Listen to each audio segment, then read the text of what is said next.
Adelante. Muy bien, gracias. Buenas noches a todos. Y en esta ocasión voy a hacer algo especial para mí. He estado meditando en estas últimas semanas y todo, varias cosas tratando de volver a mis raíces, por así decirlo. Y me he encontrado con cosas bien lindas. Entre mis libros me encontré este. Es el primer libro que escribí para la iglesia. Es el segundo libro que escribí. El primero fue Edificando la Familia. Este es el primero y no sé si alcanzan a ver ahí. Dice, primera edición, octubre 1989. Y en el contenido del libro, en la presentación, solo les voy a leer dos pedacitos, no, un pedacito de una y un párrafo más grande del otro, porque el otro escribió bastante más. La presentación la escribió y dice, terminando la presentación del libro, dice, como militar de profesión y cristiano de vocación, estoy convencido de que gobernar no significa solamente controlar, dirigir o mandar, sino que expresa administrar la paz de Dios como última decisión para consolar el corazón del hombre. Ruego al Espíritu Santo de Dios que actúe en el espíritu del lector para visualizar la restauración que hoy se nos da del gobierno de la iglesia. Fraternalmente, Efraín Ríos Montt. Él escribió la presentación. El prólogo, que también es largo, solo voy a leer unas porciones para poner la base de este libro. Dice así: aprecio el privilegio de poder escribir el prólogo a este libro tan importante. El concepto general que se trata en esta obra es una verdad de Dios hasta ahora muy descuidada. Ese hasta ahora no es en 1989 que estoy escribiendo el libro, como se van a dar cuenta. Bueno, sigue aquí.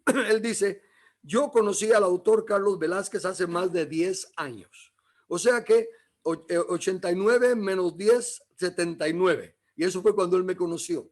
Esto yo lo estaba batallando en mi mente en los 70s.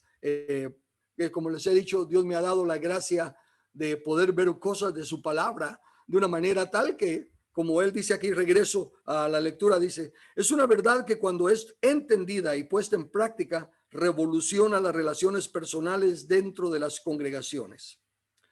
Me compartió, yo conocí a Carlos hace más de 10 años, me compartió que había escuchado un cassette, un sermón mío que trataba de un tópico muy controversial, el tema que se encuentra en Efesios 4, donde Pablo habla de apóstoles, profetas, evangelistas, pastores y maestros.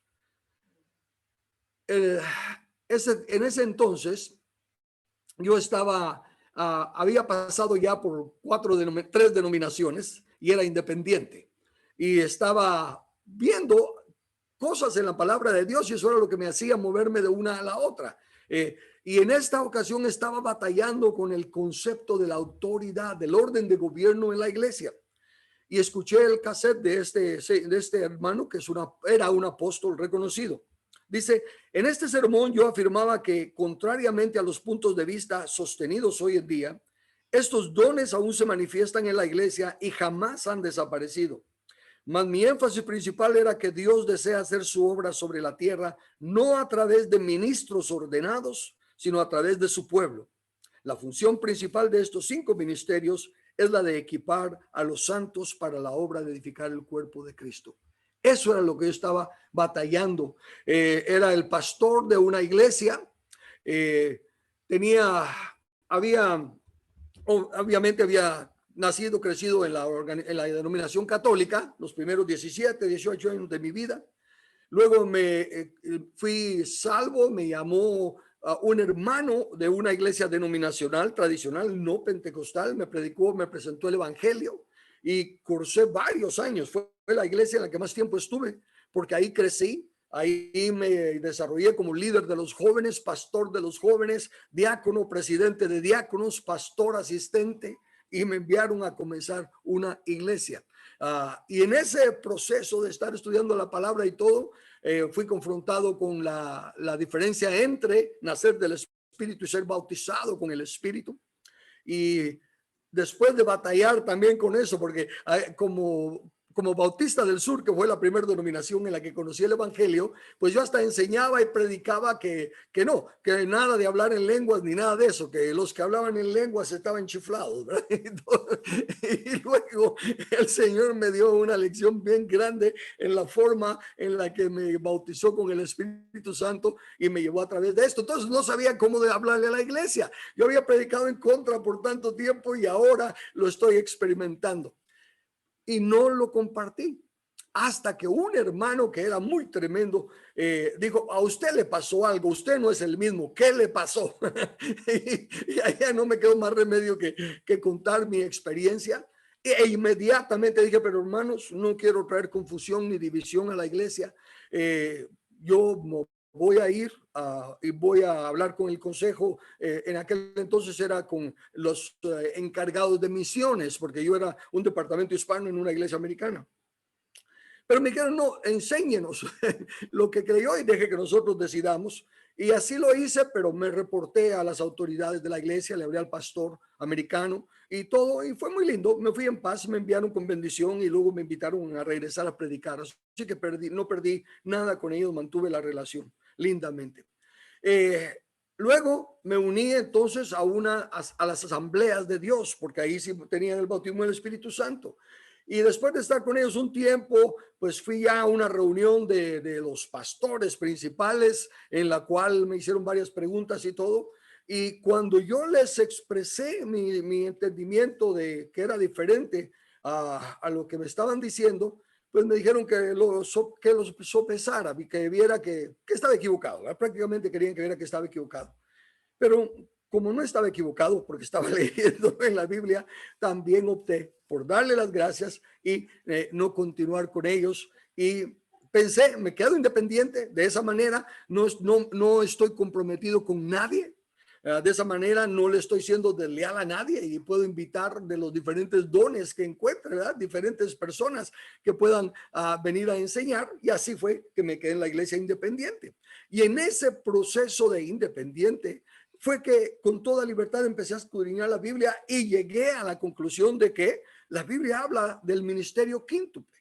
Y yo lo vi que lo habla de una manera, no diferente. Quiero decir, yo lo vi claro, para mí que lo vi claro, pero diferente de lo que me estaban diciendo, porque en estas otras denominaciones sí creían en que habían personajes con el ministerio quíntuple, pero los miraban prácticamente con la misma tradición de autoridad jerárquica. Todos tienen que tener un jefe, todos tienen que tener uno que sea el número uno a puro tubo en la iglesia. Y yo les decía: no es así. Yo no veo como ustedes lo ven, apóstoles, el jefe, profetas, evangelistas, pastor. No es así. Yo lo miro así. Los 5 son establecidos por Cristo para una misma misión. A los 5 se les da el mismo nombramiento, se les da la misma unción y autoridad, solo que diferente función. Pero no hay uno que sea el jefe. Pero lamentablemente siempre está la tendencia de que tiene que haber un jefe, uno que sea el que manda. Claro, en un consejo tiene que haber uno que presida, ¿verdad? Para mantener el orden, pero no para mandar, no para que tenga autoridad sobre los otros, los 5. Y lo que es más, y esto es lo que les enojaba, el hecho que decía: el apóstol necesita de nosotros 4 para que le equipemos. De lo contrario, no va a estar equipado tampoco. Bueno, en esa condición fue que me uní al ministerio Verbo, cuando ya entendí que ellos sí creían en el ministerio quíntuple y en la pluralidad de cobertura. Sigo leyendo lo que dice entonces él. Carlos Velázquez ha desarrollado un profundo entendimiento de las verdades contenidas en este libro. Además, él las ha aplicado dentro de la iglesia y junto con un grupo de buenos hombres, él ha plantado estas verdades en las vidas de miles de santos. Ha sido mi privilegio, cuando escribí este libro, Restauración, empezar a viajar presentando lo que enseñaba este libro. De hecho, las iglesias en México se añadieron al ministerio de Verbos porque yo fui a enseñar a México de restauración. Y al interesarle lo que yo enseñaba, pues preguntaban de qué iglesia era, y así fue como México se unió al ministerio Verbo por medio de la enseñanza de este libro. En Canadá, bueno, Ramón Valdizón fue a comenzarla ya también, pero llevaba ya las enseñanzas de este libro. En Estados Unidos, Nueva York y otros lugares fueron también que me invitaban a mí. De hecho, en aquel entonces el que dirigía el apóstol en Ministerios Verbo era Carlos Ramírez. Y cuando venía una invitación así de alguno que había leído el libro o algo, me enviaban a mí a enseñar. Y una vez me enviaron a Honduras, y porque había un hermano que estaba inquieto, que quería conocer más de ese gobierno. Y dijo, y fíjese que lo que pasa es que un hermano en California me dio estas notas, ¿verdad? Y nos presentó unas hojas. Y era mi libro, solo que en hojas de Word, ¿verdad? No, entonces le dije, y que si sabíamos nosotros algo de eso. Le dije, sí creo que lo conocemos. Bien, eso es a lo que se refiere aquí el que escribió el prólogo al decir que a miles de personas se había alcanzado con esta enseñanza. Este libro nos viene a enseñar el valor de un gobierno eclesiástico neotestamentario que fluye de un verdadero liderazgo, no de un gobierno despótico sobre el pueblo de Dios. Carlos Velázquez es un hombre fuera de lo común. Eso ya me lo han dicho. Fuera de lo común. En algunas áreas, él es parecido a todos nosotros. Él desea lo mejor de Dios para sí mismo y para los demás. Y es por esto que dentro de él existe un deseo que lo impulsa a arriesgarse en esta área para descubrir lo mejor. Y lo mejor no se encuentra sentándose en la playa esperando que lo rescaten o viviendo en el traspatio de la vida. Lo mejor lo encuentran aquellos que determinan vivir en la línea delantera de la vida. Carlos es un hombre que vive en la línea delantera. También es un maestro ordenado y enviado por Dios. Estoy convencido que a medida que usted vaya leyendo, sentirá la misma unción que yo sentí cuando lo escuché enseñar. Él posee la habilidad del maestro de hacer que las verdades escondidas se comprendan fácilmente. Por supuesto, él es más que un maestro, es un amigo, un colaborador, un hermano de pacto y sobre todas estas cosas, un siervo e hijo de Dios. Cariñosamente, James Durkin, de Eureka, California. Jim Durkin fue el apóstol que inició el Gospel Outreach en Eureka, California, y ahí fue donde yo escuché un cassette de él y que él hablaba del ministerio quíntuple, y pues obviamente me emocioné. Y esta experiencia la he tenido en diferentes lugares.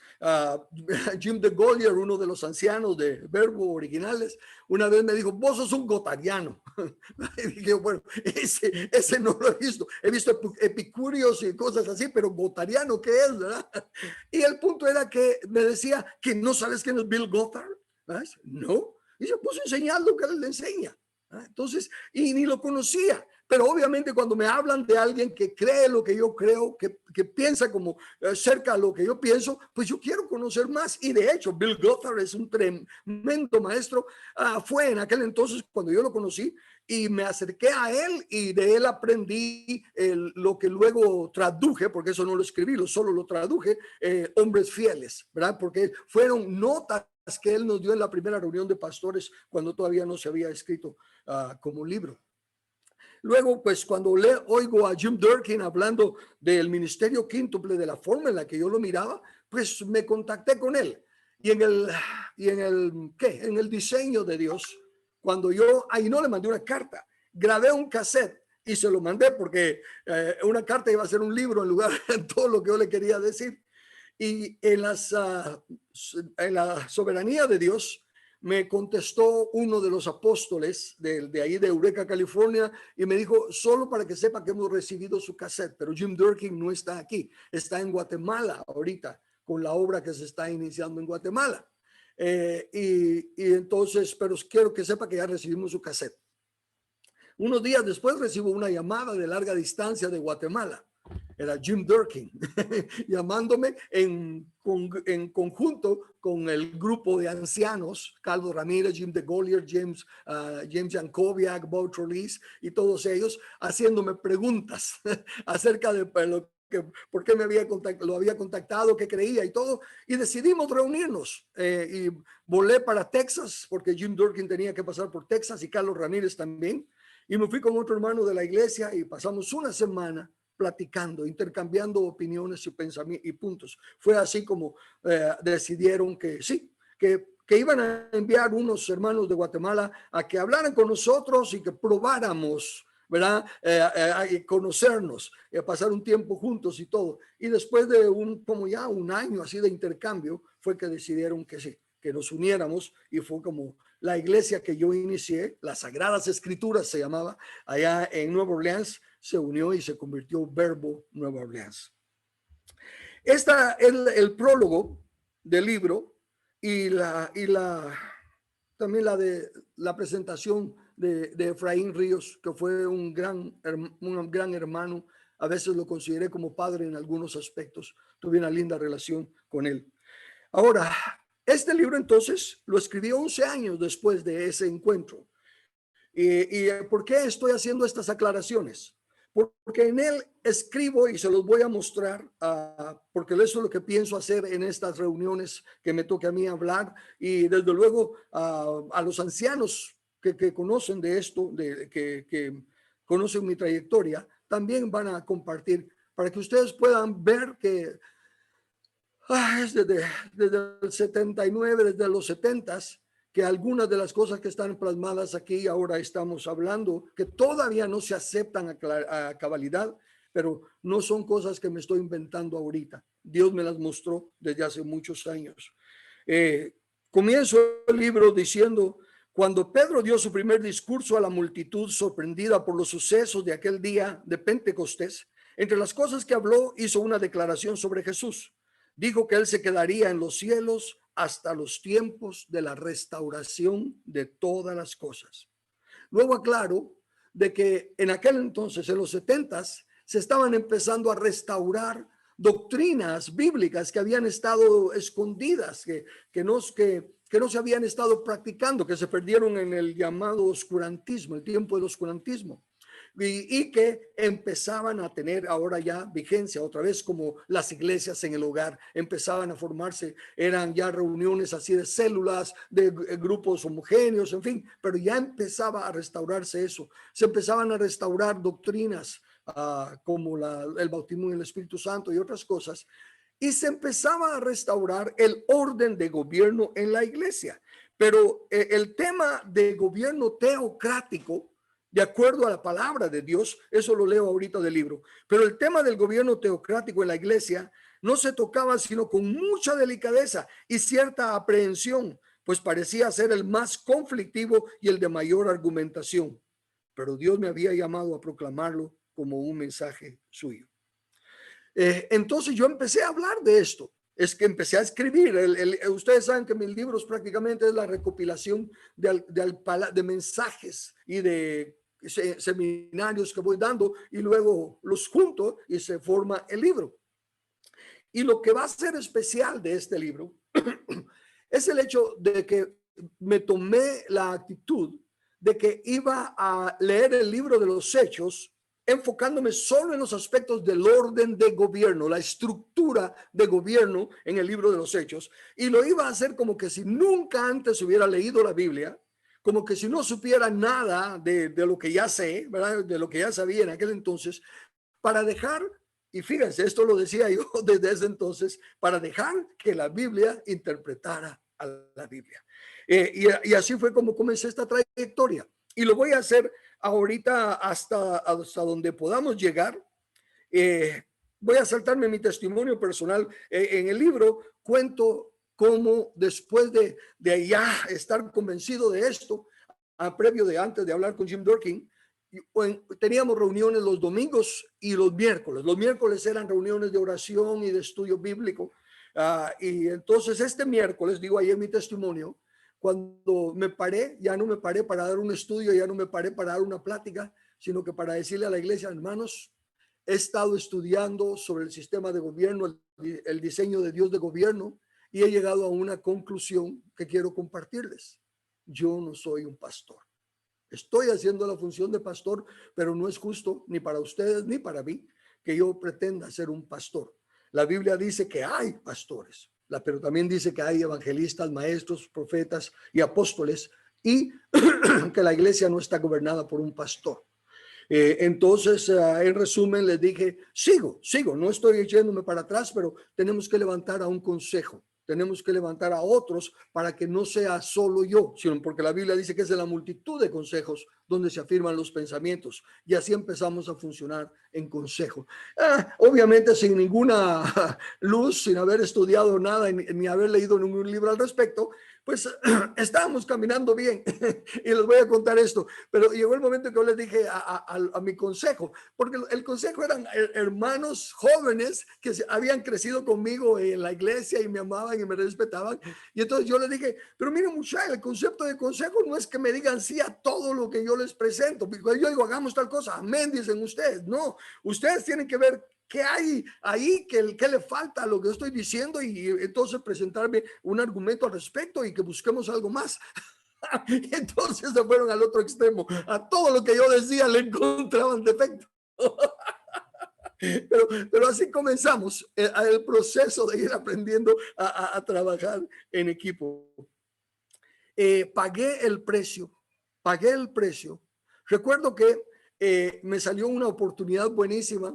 Un hermano que vendía carros, ya en nuestro carrito estaba un poco cansadito y entonces él me dijo, mira, yo estoy vendiendo carros, no te voy a ganar la comisión, llégate allá y mira, y me mostró una camionetía, una camionetía, y me iba a recibir mi carro por un buen precio, ¿verdad? De todo, y las mensualidades, todo, o sea que me estaba dando una ganga. Y entonces llamo a mi cuñado, mi mejor amigo, era el tesorero del grupo, y lo llamo y le digo, mira, vos me podés adelantar el cheque, ¿verdad? Porque fíjate que voy a comprar este carro y tengo que dar el down payment y todo lo demás. Y él llegó, ¿verdad? Y me dio el cheque, pero serio. ¿Verdad? Yo le digo, ¿qué te pasa? Me dice, bueno, vos dijiste que tenemos que caminar en consejo. Y vos dijiste que uno no manda sobre los otros y ahora estás comprando un carro y ni nos has consultado ni nos contaste. Y yo dije, bueno, yo le iba a decir, no hombre, no es de que uno tenga que estar amarrado a todo, pero le dije, así lo mirarle, que eso es parte del consejo. Sí, ok, entonces, hermano, muchas gracias, no compré el carro. Y dejé pasar esa ganga porque me importaba ser ejemplo y establecer los principios que predico, de que cuando se camina sujeto a un consejo, entonces se respeta el consejo. Y perdí esa ganga. Pero bueno, al fin entonces le hablé a la congregación empezó a hacerme preguntas, pero como yo seguía allí, no me estaba yendo a ningún lado, pues sobrevivimos. Fue por eso cuando después que escuché el cassette de Jim Durkin, me comuniqué con él para comenzar la relación. Los hermanos de Verbo empezaron a enviar ancianos allá a compartir con nosotros y así se inició la historia. ¿Qué estoy tratando de decirles? Estoy tratando de decirles que los conceptos de la Biblia, del orden de gobierno, el gobierno de Dios es diferente. El gobierno de Dios no está delegado en nadie en particular. Si se dan cuenta, por ejemplo, dice en Isaías que Dios es nuestro rey, es nuestro juez, es nuestro legislador, es nuestro rey. Las tres ramas de gobierno. Él lo es todo.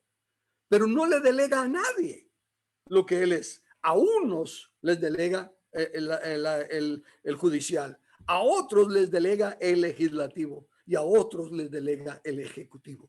Lo mismo Jesús es apóstol, profeta, evangelista, pastor y maestro. Él lo es todo, pero a nadie le delega. Hay algunos que dicen que tienen 2 y otros hasta 3. Yo no creo, ahí no dice en la Biblia que una misma persona tenga más de uno. Dice a unos apóstoles, a otros profetas, a otros pastores, a otros evangelistas, a otros maestros, y en plural. Bueno, todo eso está más adelante del libro, pero estoy tratando de decirles, hacerles un panorama rápido de lo que va a ser lo que voy a estar compartiendo. Obviamente hoy estoy haciendo así a vista de águila, estoy dando un panorama rápido. Lo que hago entonces es que comienzo en el libro de los Hechos y me voy a ir solo a los versículos que hablan de la estructura gubernamental. No estructura, yo le llamo estructura, pero ¿quiénes estaban en autoridad en este momento? Y cuándo surgen las otras personas en autoridad. Y conforme vayan saliendo, yo digo, bueno, ¿de dónde salieron estos? ¿Verdad? Porque la Biblia no dice todavía. los da, los presenta como que ya están, pero no dice de dónde salieron. Y yo dejo que la Biblia interprete a la Biblia y no doy la respuesta, aunque ya la sé, porque ya he leído la Biblia, ya es como que ya leí todo el libro, entonces ya sé cómo termina, ¿no? Pero no doy la respuesta, sino que digo, sigamos solo así, que la Biblia siga su curso y nos enseñe lo que está pasando. De esta manera, van a encontrar este pequeño folletito, es un librito bien chiquito. Ahí va a estar cómo se formó la iglesia, cómo se formaron los diáconos, cómo se formaron los ancianos, cómo se formó el ministerio quíntuple. Y también le pedí a Dios, le decía, Señor, he oído varias explicaciones acerca del ministerio quíntuple. Algunos lo usan como los 5 dedos de la mano y viene que dice que el apóstol es el pulgar porque es el único que puede tener contacto con todos los demás, que el índice es el profeta porque es el que señala y dice, así dice Dios, que el más alto es el evangelista porque es el de más largo alcance, el anular es el del pastor porque es el que habla de esto y lo otro, y el meñique es el maestro porque es el que entra en el oído. Y otras diferentes explicaciones de esa manera para ilustrarlo, pero yo le decía, Señor, yo quiero enseñar algo que equipe a los santos, algo que no sea simplemente una analogía así de la mano bonita y todo. Y Dios en su misericordia, ya me han oído decir cómo Él trabaja conmigo, pone ideas y una vez que me pone una idea, entonces yo le empiezo a dar seguimiento y miro cómo le doy seguimiento.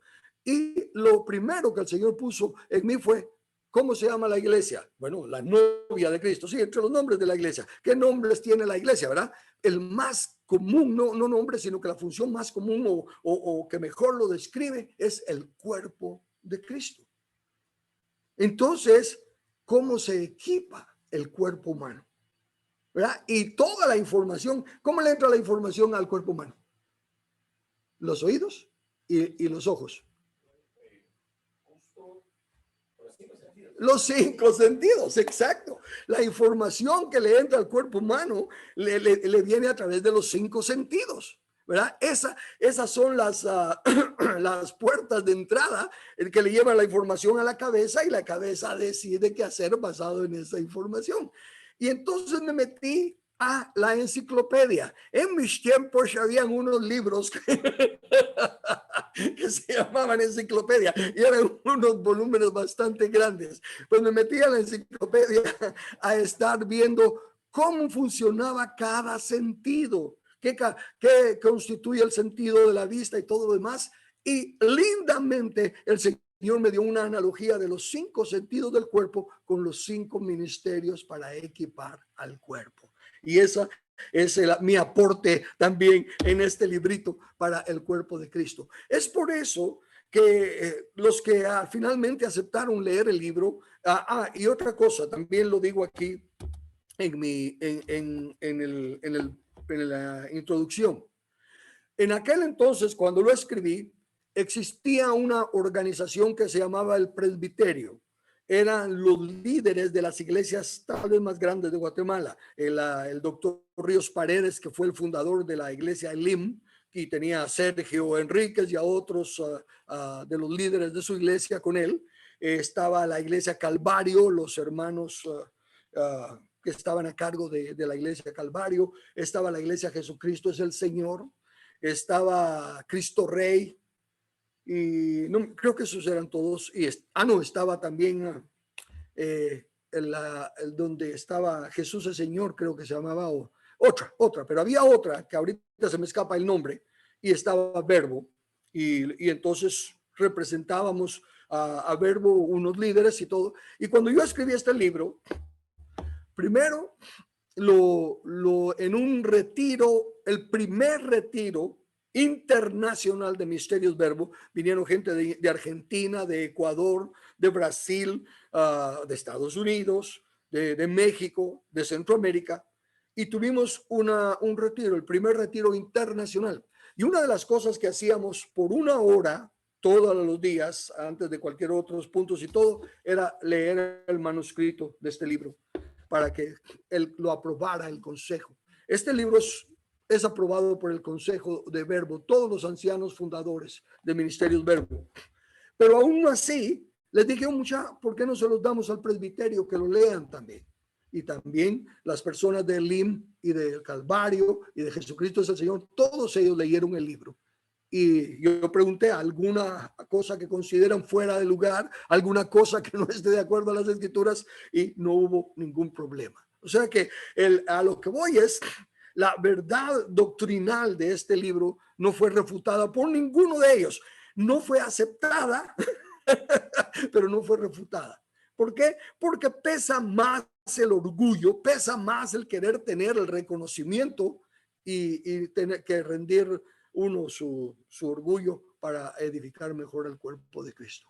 Entonces, después de que presente a través del libro de los Hechos cómo se estableció el orden de gobierno en la iglesia, ya paso a las epístolas. Y entonces ahí sí ya aclaro por qué pasó esto en Hechos, porque tal como dice Pablo, tal y tal lado, esto es lo que hizo. Y así aclaro. Primero el libro de los Hechos y después la aclaración. Después presento, antes, los 5 ministerios los dejé para último. Esa es la última parte del libro. Bueno, ¿para qué me voy a hacer bolas? Les voy a decir rápidamente en la forma, el proceso. En primero está con un ejemplo del Antiguo Testamento, luego el libro de los Hechos, y luego llego a la función de los ancianos. En el capítulo 2 hablo de los dones de Cristo a la iglesia y la autoridad apostólica. En la segunda parte hago palabras aclaratorias, ya aclarando lo que habíamos visto a través del libro de los Hechos. En el capítulo 2, en la parte 2, capítulo 2, pongo el ejemplo de Jesús, porque digo que lo más importante para el desarrollo del liderazgo es la relación y la amistad, y pongo el ejemplo de Jesús. En el capítulo 3, ya es donde entro a los sentidos del cuerpo de Cristo. Entonces, todo eso está en este librito y se los voy a pasar. Quiero que lo conozcan, porque como les digo, esto fue el material que se usó para fundar iglesias. A las que se añadieron a nosotros como Ministerios Verbo en aquel entonces, se añadieron como quien dice, este era la palabra clave.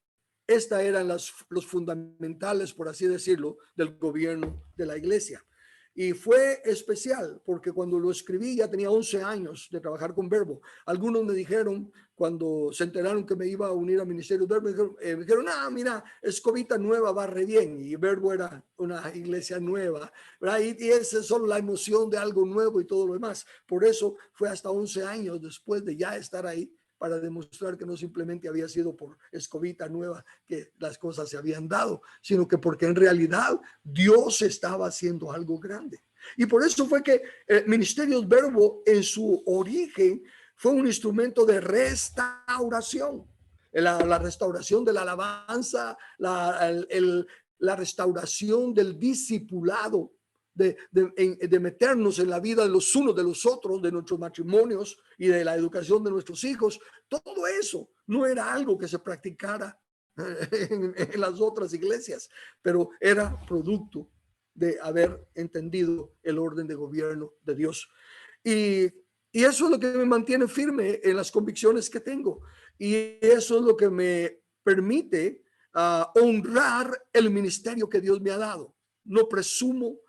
Me gozo grandemente cuando leo que hombres como Jim Durkin, que también escribió, al menos habían 3 libros que teníamos de Jim Durkin: El propósito y visión, Entrenando el alma y Practique la palabra. Esos 3 libros eran de Jim Durkin. Y fue hermoso porque yo trabajé también cooperé en expandir el entendimiento de eso. Y de hecho, la última iglesia que recuerdo que se añadió fue la de Nueva York. Y el joven que estaba de pastor un día me confrontó y me dice, pero mira, Carlos, nosotros oímos hablar de los principios y los principios, pero no hay nada donde podamos estudiar los principios. Y yo le dije, la próxima vez que venga te lo traigo. Y me senté a escribir Viviendo por Principios. Y así fue como Viviendo por Principios se convirtió en el manual de doctrina, en el manual de enseñanza de Ministerios Verbo. Les estoy dando este preámbulo, esto, para decirles, amados hermanos, necesitamos volver a las escrituras, pero de una manera sin ideas preconcebidas, porque podemos encontrar en la Biblia lo que querramos. El que quiera probar una cosa con la Biblia lo puede probar. Cualquier cosa se puede probar con la Biblia, sacando textos fuera de contexto. Pero al leer con una mente inocente, con un corazón sincero, no tratando de probar un punto, sino tratando de ver qué dice la Biblia. Entonces la Biblia interpreta la Biblia. Yo pasé todos estos años y estos escritos, todos mis libros, todos los libros que escribí, no conocía cuando los escribí nada de hermenéutica, nada de los principios de interpretación. Fue hasta en los últimos años que cuando el hermano Darren Casabon me pidió que en Gratia enseñara sobre homilética. ¿Verdad? Y yo le dije, la única homilética que yo conozco es revuelta, con jamón y queso. Pero ¿qué hice? Agarré Google, me metí a internet, empecé a ver distintos principios de interpretación, empecé a ver hermenéutica y todo lo demás, y empecé a leer los conceptos y wow, me abrieron los ojos porque son tremendas herramientas que le ayudan a uno a entender más de las cosas. Pero nunca abandoné las escrituras y nunca busqué que un principio de interpretación me dijera lo que dice la Biblia. Siempre fui a ver qué decía la Biblia y luego le preguntaba al principio de interpretación si me la podía aclarar. Y así sigo. Y eso es lo que quiero, volver a mis raíces y presentárselo a ustedes también, porque no es mis raíces. Esa es la raíz de la iglesia. Así comenzó la iglesia. Y entonces si volvemos a las raíces de la iglesia, nos va a ser más fácil poder sobrellevar las diferencias que seguirán surgiendo, y en cada época va a surgir algo nuevo, no que sea nuevo, sino que sencillamente tiene otra forma, otro color, otro sabor, pero la Biblia permanece para siempre.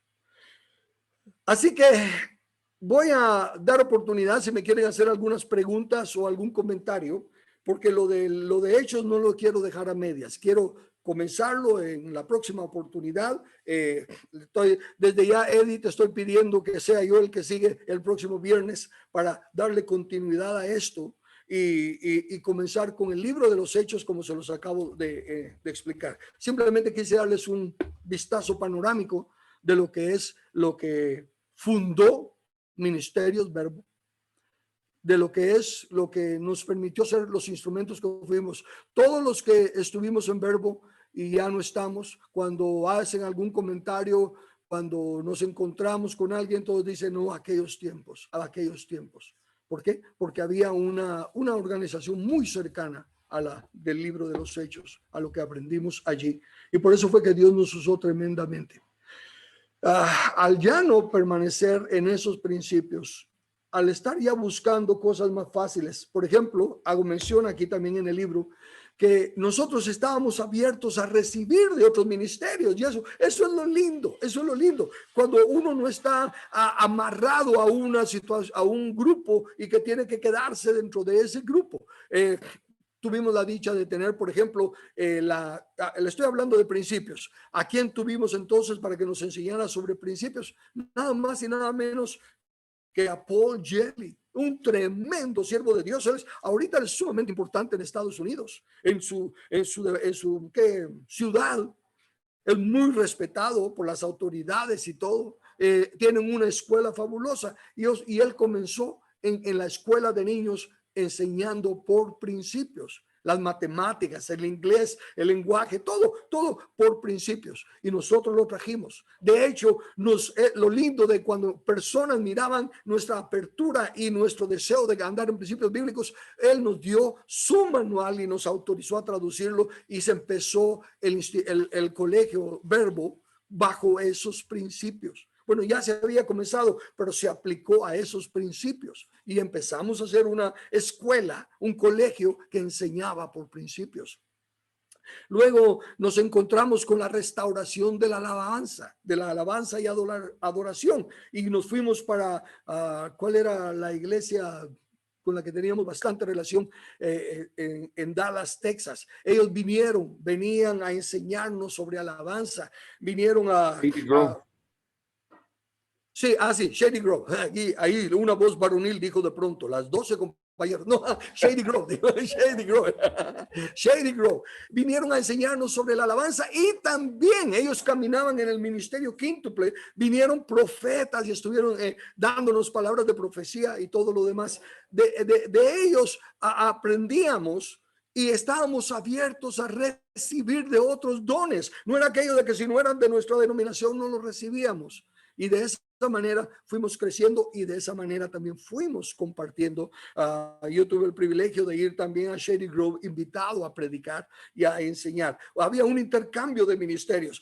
Tenemos nada más y nada menos que una amistad, la tuvimos muy cercana con Dennis Peacock. Él vino también él es un hombre tremendo, es un apóstol de apóstoles, son un grupo, una organización bien grande. Ya platiqué con él precisamente antes de imprimir este último libro que imprimí. A él es uno de los que llamé y él me dijo, Carlos, solo que después de que hablamos un rato me dijo, solo te recuerdo que tú tienes la tendencia a entregar todo el elefante, recuérdate que es bocado por bocado.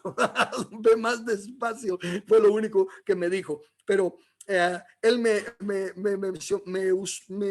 permitió compartir en los seminarios esos en los que él da a pastores y todo. Una vez yo fui el invitado a cerrar la ceremonia, mi enseñanza fue la última. Y recuerdo sus palabras, porque después de que habían pasado otros apóstoles y otros ministros, dice, bueno, y ahora viene Carlos Velázquez, ¿verdad? Y dice, no se dejen engañar por esa carita de inocente y de que es hispano del tercer mundo, no se dejen engañar, porque los va a sorprender. Y así fue, la gracia y la misericordia de Dios. Entonces, todo ese caudal de vivencia, de información, hermanos de diferentes denominaciones, de diferentes ministerios, pero con una visión común, el equipar a los santos para la obra del ministerio. Eso es lo que ha enriquecido mi vida y ese es el caudal que hay en mi corazón y en mi mente. No soy un novicio y estoy hablando esto simplemente para seguridad de ustedes, porque el que yo sea un vaso de barro frágil, imperfecto, no quita que el ministerio y la unción que el Señor me ha dado es de Él. Y solo por el hecho de ser de Él es grandiosa y es gloriosa. Y el fruto que hay detrás de mi vida habla más que lo que yo pueda decir. De nada se me puede señalar en cuanto al ministerio. En cuanto a la persona tengo un montón de defectos, pero en cuanto al ministerio, en nada se me puede señalar. Y es por ese caudal de riqueza que Dios en su soberana voluntad decidió depositar en este vaso de barro, pero no para mi gloria, sino que Cristo en nosotros, la esperanza de gloria para los que lo reciban. Ahora sí, preguntas o comentarios.